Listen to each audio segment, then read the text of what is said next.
What does colonization in the 21st century look like? Let me give you some telltale signs. Predatory lending, land grab, a disregard for the rule of law, and expansionism. Does this remind you of a country? This is the playbook of modern-day China, a country that uses commerce, globalization, and checkbooks to execute a silent takeover of governments.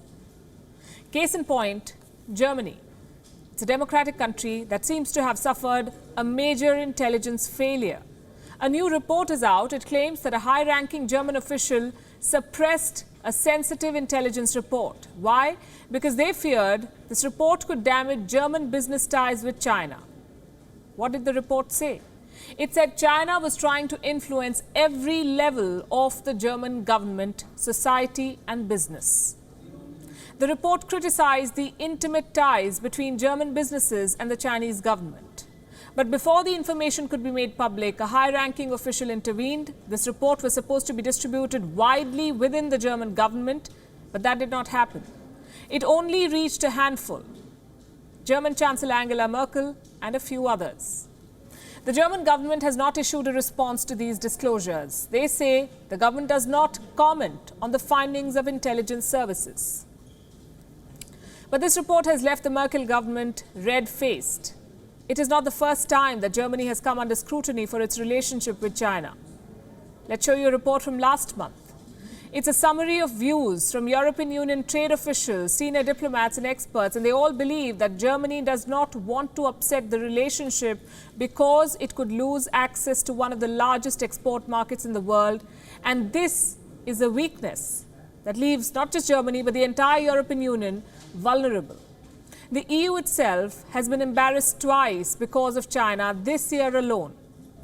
Its foreign policy branch faced humiliation for concessions to Beijing. First, it softened a report on Chinese disinformation during the pandemic, and then Beijing censored an op-ed that said China is the original hotspot of the Wuhan virus outbreak. A top diplomat of the European Union allowed China's state mouthpiece to delete this line, the one that you see on your screen. It was deleted. So why is Europe putting up with all of this? China is being a bully and Europe a mute sufferer. In the month of February, China threatened to harm Czech companies if a lawmaker went ahead with a planned visit to Taiwan.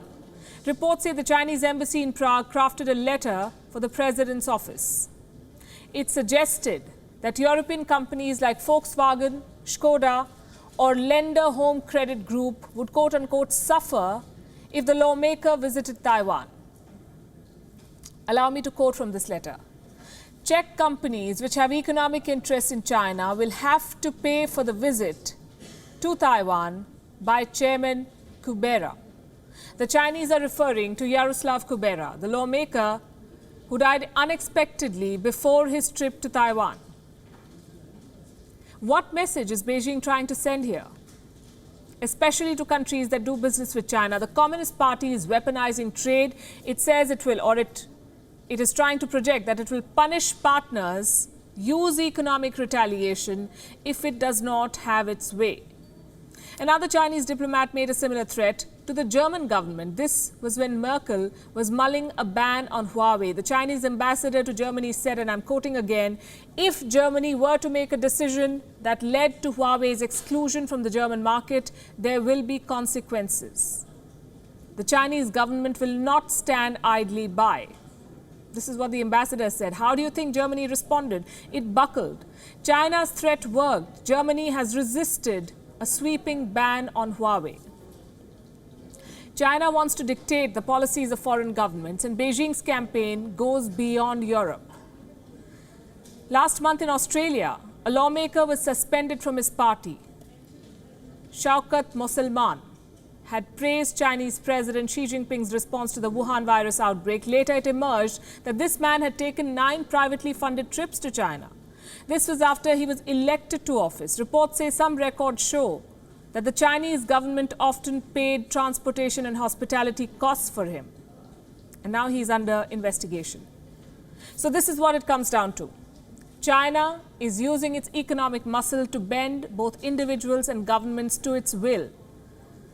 And that is the threat posed by over-dependence on China. It gives Beijing the upper hand, the power to extract concessions. First, China used the carrot of market access to lure Western companies, and now it is weaponizing the same access to silently take over governments.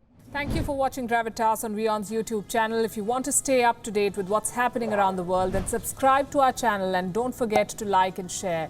Thank you very much for watching WION. The world is one.